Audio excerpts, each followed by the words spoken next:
Game 2, Heat Celtics, still in Boston now. Heat obviously took home court advantage with their Game 1 win. This is at 9 again. It was 8.5 last game. It's 9 right now in favor of the Celtics. We all know the trend about Game 2s that everybody's citing. 20-2 against the spread, 21-1 straight up for Game 2s when a team loses their first Game 1 at home. Celtics -9. Are you laying this? Do you feel like this feels like the Celtics could win by 20 or the Heat could win it outright, right? Yes, absolutely. These are the situations that I wrestle with as somebody who likes numbers and rankings and looking at all of these. This should not be something you have to pay for just because the Celtics lost Game 1, and yet here you are, and you as a bettor are. And you mentioned it. There's a growing sample size of success for the team that loses Game 1, coming in Game 2 and sweeping the opponent out of the building with relative ease. And there's also it does make some sense because the Miami Heat did what they came to do. They took home court. There's a natural let up in a Game 2 because your overall mission is just to take one of these games on the road so you get home court for the series. And so if the writing's on the wall, you'll tend to see the foot off the gas. And then, of course, the team that loses Game 1 goes on and rolls. However, and this is the thing I have a lot of difficulty with Boston. I think everything you're looking at would tell you that, hey, the Celtics in Game 1 had a lot of things that they really screwed up. And there was a lot of things that the Miami Heat, you don't know if it's replicable. Can the Heat, again, shoot 55% from three-point range? Mm-hmm. Can they shoot what they did on contested shots? Everything in my being tells me no. So I would lean toward the Boston side. But given the fact that this thing's as inflated as it is, I think you're better off waiting for another opportunity. Give me 3 empty possessions for Boston. That thing's going to get under 8.5. Here's what I really want to know. So the Celtics were $6 favorites before the series started. They obviously lose Game 1.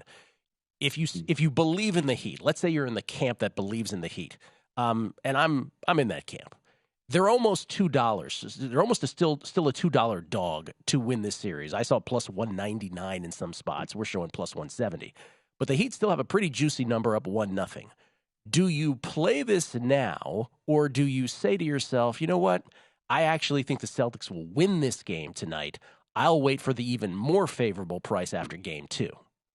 I think you're going that route. We know what happens as we talked about with Game 2s. And keep in mind, Gill, and you know this, most of your audience knows because it's very smart. There's not going to be a massive boost on Miami if they lose this game because overall the bigger impact is winning Game 1 and taking home court. Mm-hmm. So you'll get a little bit of a better series price. But even then, just those few cents are going to be worth it for you. I shouldn't say few. It'll probably be like 20-ish cents or so. But those will be worth it to you as a bettor. So I would say absolutely because then you're going to be talking about going back home. They'll probably be an underdog at home. But I think that's the way you're approaching it. There's a very high probability that they're going to lose this game. To what degree? In terms of the point spread, we don't know.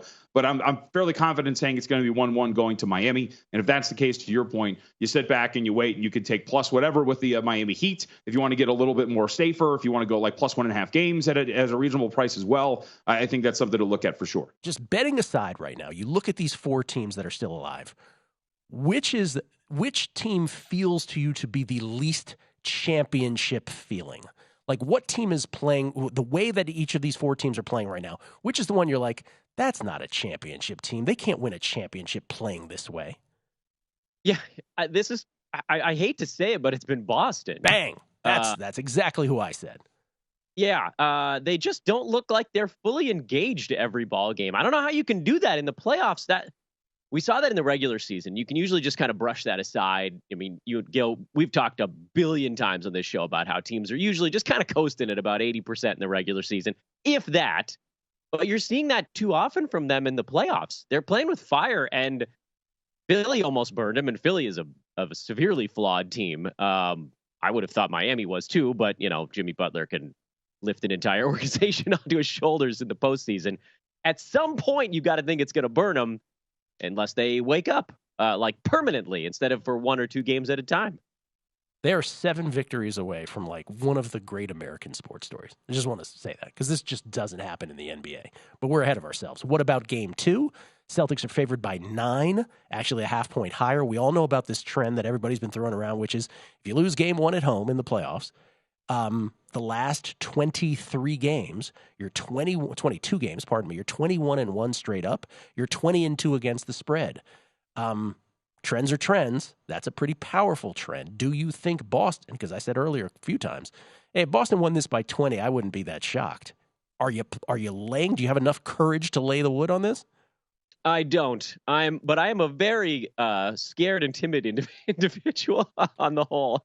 I've seen too much messing around from Boston, and the Heat. I know that they've lost a few games during these playoffs, straight up and against the spread, but I don't think that I'm fading Miami until I see something obvious that tells me the Heat are less focused than their opponent on any given night.